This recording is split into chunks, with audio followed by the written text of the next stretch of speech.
Hello friends, मैं हूं अमित और आप देख रहे हैं झारखंड पाठशाला। तो दोस्तों, आज से मैं एक वीडियो सीरीज स्टार्ट करने जा रहा हूं। वीडियो को शुरू करने से पहले मैं कुछ चीज़ें क्लियर कर देता हूं। ये वीडियो क्लास 12 के स्टूडेंट्स के लिए है जो इकोनॉमिक्स का यानी अर्थशास्त्र का तैयारी कर रहे हैं। मैं यहाँ पे हर एक चैप्टर से जो इम्पोर्टेंट क्वेश्चन होंगे जो कि एग्ज़ाम में पूछे जाते हैं, सिर्फ उन क्वेश्चंस के विषय में मैं डिस्कस करूँगा, लेकिन चैप्टर वाइज। तो आप इसके कंप्लीट सीरीज़ को देखिए। तो कंप्लीट सीरीज़ को देखने के लिए आप ऊपर के आई बटन में प्रेस कीजिए, आप वहां से कंप्लीट सीरीज़ देख पाएंगे। या फिर दोस्तों, आप जो है हमारे चैनल लिस्ट में जाइए, वहां से 12 इकोनॉमिक्स क्वेश्चन सीरीज़ को आप सेलेक्ट कीजिए, वहां से भी आप कंप्लीट सीरीज़ को देख पाइएगा। ये फर्स्ट वीडियो है, इसलिए थोड़ा सा लंबा हो सकता है, लेकिन इसके बाद का जो वीडियो रहेगा उसमें मैं ज़्यादा इतना इंट्रोडक्शन नहीं दूंगा, इसीलिए इसी वीडियो में मैं सारा कुछ क्लियर कर दिया हूँ, क्योंकि ये पहला वीडियो है। दूसरी बात दोस्तों, इसमें मैं जो भी क्वेश्चन यहाँ पे आप लोगों को बताने के लिए चाह रहा हूँ, ठीक है, ये जो क्वेश्चन जो है इम्पोर्टेंट होंगे जेक बोर्ड के लिए, ठीक है, JAC यानी JAC board, Jharkhand academic council Ranchi. तो इसके लिए ये इम्पोर्टेंट होंगे। बाकी बोर्ड्स के बारे में मुझे नहीं मालूम है, लेकिन मैं जो भी बच्चे को पढ़ाता हूँ, ऑफलाइन क्लास जो देता हूँ, वो जेक बोर्ड के ही स्टूडेंट्स होते हैं, ठीक है। तो मुझे अनुभव है कि एग्ज़ाम में कौन कौन से क्वेश्चन पूछे जाएंगे, तो उन्हीं क्वेश्चनों पे मैं डिस्कस करूँगा। चलिए वीडियो को शुरू करते हैं। तो दोस्तों, यहाँ पर जो मैं आज का जो पहला क्वेश्चन जो मैं डिस्कस करने जा रहा हूँ वो है आर्थिक क्रिया क्या है और इसके विभिन्न प्रकार कौन कौन से हैं। ये क्वेश्चन 3 नंबर के भी हो सकते हैं, 4 नंबर के भी हो सकते हैं और 6 नंबर के भी हो सकते हैं। 6 नंबर की संभावना कम होती है, 3 नंबर या 4 नंबर का ये क्वेश्चन होता है। साथ ही साथ आप इस क्वेश्चन के बारे में बिल्कुल, बहुत से स्टूडेंट ऐसे भी हैं जो इस क्वेश्चन के बारे में आप जान रहे होंगे, लेकिन इस क्वेश्चन के अंदर में भी, इसके जो मैं आंसर बताऊंगा उसमें भी बहुत से ऐसे क्वेश्चन छिपे हैं जिसे आपने कभी ध्यान नहीं दिया है, लेकिन वो एग्जाम के लिए इम्पोर्टेंट है, उसके बारे में भी बात करूंगा। तो चलिए इसके आंसर को शुरू करते हैं, ठीक है, कि आर्थिक क्रिया क्या और इसके विभिन्न प्रकारों का वर्णन करें। तो सबसे पहले तो आपको बताना हो कि आर्थिक क्रिया क्या है, इसका आपको एक छोटा सा डेफिनेशन देना पड़ेगा, फिर उसके विभिन्न प्रकार को आप जो है डिस्कस करेंगे, ठीक है। तो यहाँ पे मैंने इसका एक छोटा सा आंसर यहाँ पे दे दिया हूँ, ठीक है। वे सभी क्रियाएं, आर्थिक क्रियाएं होती हैं जो आय का सृजन करती हैं। जी हाँ दोस्तों, ध्यान रखिएगा, हम लोग अपने दैनिक जीवन में जो कुछ भी काम करते हैं उनमें से कुछ काम ऐसा होता है जो कि हम लोग आय के प्राप्ति के लिए करते हैं, ठीक है, यानी पैसे कमाने के लिए करते हैं। तो वह सभी काम जो है आर्थिक क्रिया के अंतर्गत आएंगे, ठीक है। तो निसंदेह आय का सृजन करने वाली सभी क्रियाएं आर्थिक क्रियाएं कहलाती है, यानी वो सभी क्रियाएं आर्थिक क्रियाएं होती है जो आय का सृजन करती है, ठीक है। लेकिन सभी आर्थिक क्रिया आय का सृजन नहीं करती, ठीक है। यह भी आप ध्यान रखिएगा जरूर कि सभी आर्थिक क्रिया आय का सृजन नहीं करती है, जिसमें से एक उदाहरण है उपभोग की क्रिया, ठीक है। उपभोग एक ऐसी आर्थिक क्रिया है जिसके लिए हमें भुगतान करनी पड़ती है, ठीक है। अब उपभोग होती क्या है, तो अपने आवश्यकता के लिए हम जो भी वस्तु या सेवा का प्रयोग करते हैं उसे उपभोग कहा जाता है। और हम लोग अगर किसी वस्तु का या सेवा का प्रयोग कर रहे हैं तो उससे हमें कुछ आय नहीं मिलती है, बल्कि हमें प्रयोग करने के बदले उसके लिए कुछ भुगतान करना पड़ता है, ठीक है।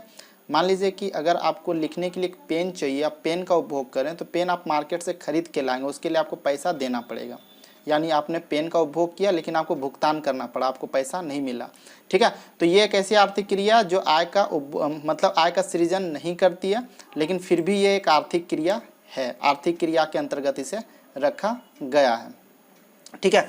तो चलिए अब इसके विभिन्न प्रकार को भी हम लोग जान लेते हैं कि कौन कौन से इसके विभिन्न प्रकार हैं। आइए सबसे पहले हम लोग बात करते हैं कि यहाँ पे जो आर्थिक क्रिया है उसे मुख्यतः 4 भागों में बांटा गया, जिसमें से पहला जो भाग है वो है उपभोग, जिसे मैंने अभी आपको बताया, ठीक है। ये भी एक आर्थिक क्रिया है। अब व्यक्तिगत रूप से या सामूहिक रूप से अपने आवश्यकताओं की संतुष्टि के लिए वस्तु या फिर सेवाओं के उपयोगिता मूल्य का प्रयोग करते हैं, ठीक है। उपयोगिता मूल्य का अर्थ होता है हर वस्तु में छिपी हुई एक गुण होती है, एक विशेष गुण होती है जो कि हमारे इच्छा को पूरा करती है। अगर आपको मान लीजिए कि कुछ लिखना है तो इसका पूर्ति यानी इस इच्छा की पूर्ति आपकी पेन से, पेंसिल से हो सकती है, ना कि बैट और बॉल से। ठीक उसी प्रकार अगर आपको भूख लगती है तो उसकी आपका जो भूख मिटाने का जो इच्छा है, ठीक है, वो भोजन से पूरा हो सकती है, ठीक है, ना कि खेलने कूदने वाले वस्तु से, ठीक इसी प्रकार हर वस्तु में एक छुपी हुई गुण होती है, उसे ही हम लोग उपयोगिता मूल्य कहते हैं। तो हम लोग अपने आवश्यकता और संतुष्टि के लिए क्या करते हैं, तो वस्तु या सेवा के उपयोगिता मूल्य का प्रयोग करते हैं। ठीक है, इसे ही हम लोग उपभोग की क्रिया कहते हैं। जैसे भूख मिटाने के लिए भोजन करना, तन को ढकने के लिए कपड़े पहनना इत्यादि। ठीक है, उपभोग आप समझ गए होंगे। देखिए ये अलग से भी क्वेश्चन एग्जाम में पूछे जा सकते हैं कि उपभोग की क्रिया से आप क्या समझते हैं या उपभोग से आप क्या समझते हैं।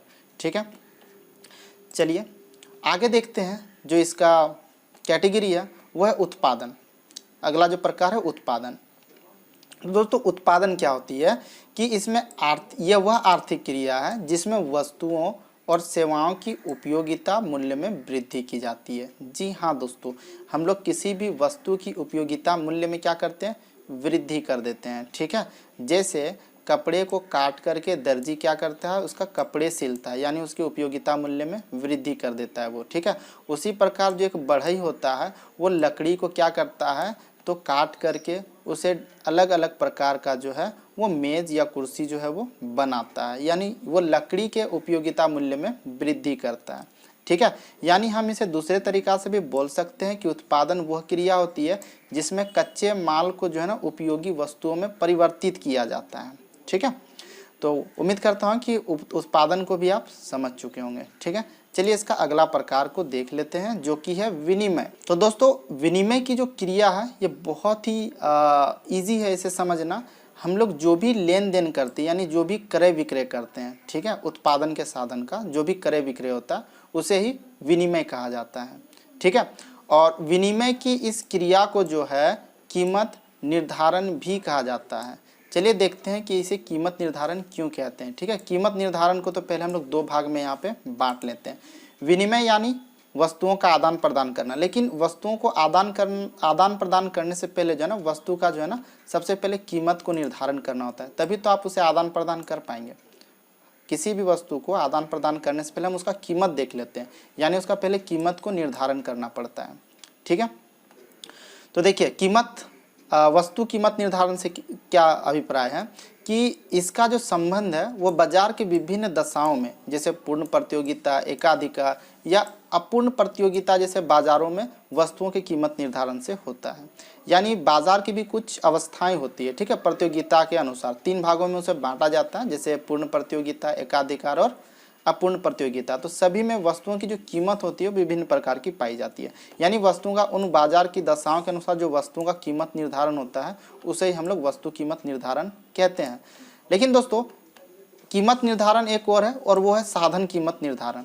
ठीक है, वस्तु को कीमत निर्धारण करने से पहले यानी एक वस्तु की कीमत क्या होगी ये निर्धारण करने से पहले हमें उत्पादन के जो भी साधन है, यानी उस वस्तु के उत्पादन में जो भी हमें साधन लगी है, ठीक है, उसका कीमत निर्धारण करना होता है। ठीक है, अर्थात इसका संबंध भूमि की कीमत अर्थात लगान, श्रम की कीमत अर्थात मजदूरी, पूंजी की कीमत अर्थात ब्याज तथा उद्यमी का पुरस्कार अर्थात लाभ के निर्धारण से होता है। जी हाँ दोस्तों, आप इसको ठीक तरह से समझ लीजिए। देखिए हमें क्या करना होता है कि कीमत को पता करने के लिए सबसे पहले हमें देखना होता है कि उस उत्पादन में कौन कौन से साधन हमें लगे हैं। ठीक है, और उन साधनों के पीछे हमारा कितना खर्च हो चुका है। ठीक है, क्योंकि उत्पादन करने के लिए हमें कुछ साधन चाहिए होता है, जैसे भूमि चाहिए होता है, तो भूमि के लिए भी तो हमें कुछ किराया देना पड़ता है जिसे हम लगान कहते हैं। आप उत्पादन करा रहे हैं तो आपको कुछ मजदूर की आवश्यकता पड़ेगी। ठीक है, और मजदूर जो आप रखेंगे उसके लिए आपको उसे मजदूरी देना पड़ेगा। ठीक, उसी प्रकार जो है ना आपको एक पूंजी की आवश्यकता पड़ेगी। ठीक है, लेकिन अगर आप ये पूंजी कहीं से अगर ऋण के तौर पे लेते हैं या किसी से भी आप लेते हैं तो उसके लिए आपको ब्याज भी भुगतान करना पड़ेगा। और जब आप इतना कुछ काम कर रहे हैं तो क्यों काम कर रहे हैं आप उद्यमी हो, आप उत्पादन करा रहे हो, लेकिन आप इन सब का जोखिम क्यों झेलोगे? लाभ कमाने के लिए। तो आप अपना लाभ को भी क्या करोगे, वहाँ पे देख लोगे कि इतना सारा काम करने के बाद आपको कितना लाभ मिलना चाहिए। ठीक है, और इन सब के बाद आप देखोगे कि आपका खर्च क्या हुआ है और उस खर्च से कितना वस्तु का उत्पादन हुआ है, और फिर उसके अनुसार आप वस्तु का कीमत निर्धारण करोगे जिससे कि आपको लाभ मिल सके। ठीक है, तो यानी हम लोग इसमें देखें कि विनिमय की जो क्रिया होती है उसे कीमत निर्धारण भी कहा जाता है। ठीक है, कीमत निर्धारण भी कहा जाता है। क्यों? तो उसमें वस्तुओं तथा उत्पादन के साधनों का कीमत निर्धारण किया जाता है, तभी विनिमय की क्रिया संपादित होती है। ठीक है। यहाँ पे एक क्वेश्चन और है दोस्तों जो कि एग्जाम के लिए इम्पोर्टेंट है, और वो होती है कि वितरण से आप क्या समझते हैं या फिर वितरण की क्रिया से आप क्या समझते हैं। ठीक है। तो इसका आंसर क्या होगा कि वितरण की क्रिया, ठीक है, साधन कीमत निर्धारण से होता है। ठीक है। जिसमें उत्पादन के विभिन्न साधनों को वर्गीकृत किया जाता है तथा उसके भुगतान का अनुमान लगाया जाता है। ठीक है। जैसे कि उत्पादन में कौन कौन से साधन लगे हैं, भूमि लगी है, श्रम लगी है, ठीक है, पूंजी लगी है। ठीक है। तो इन सब को बांटना तथा उसके भुगतान का अनुमान लगाना या तय करना ही क्या कहलाता है? वितरण की क्रिया कहलाती है। ये भी क्वेश्चन आता है छोटा क्वेश्चन में कि वितरण की क्रिया से आप क्या समझते हैं। ठीक है। तो ये तो था आपका विनिमय। ठीक है। चलिए अगला प्रकार देखते हैं जो कि अंतिम है, चौथा। यह है आपका निवेश। ठीक है। चलिए निवेश को समझते हैं कि निवेश क्या है। दोस्तों जो निवेश है वह एक ऐसी आर्थिक क्रिया है जिसका संबंध भविष्य में वस्तुओं तथा सेवाओं के उत्पादन के लिए पूंजीगत वस्तुओं के उत्पादन से है। ठीक है। चलिए इस चीज़ को आप सीधा सा भाषा में हम लोग समझते हैं। तो दोस्तों हम लोगों को, ठीक है, भविष्य में क्या करना है ना, कुछ वस्तु का उत्पादन करना है आय कमाने के लिए। या तो वस्तु का उत्पादन करेंगे या तो सेवा का उत्पादन करेंगे। ठीक है। लेकिन इससे उत्पादन करने से पहले हमें कुछ पूंजीगत वस्तुएं चाहिए होंगी। ठीक है। फॉर एग्जांपल कि मैं यूट्यूब में वीडियो बनाऊंगा, ठीक है, उत्पादन करूंगा, ठीक है, क्या करूंगा, तो एक वीडियो बनाऊंगा यूट्यूब के लिए और उससे मैं भविष्य में पैसे कमाऊंगा। ठीक है।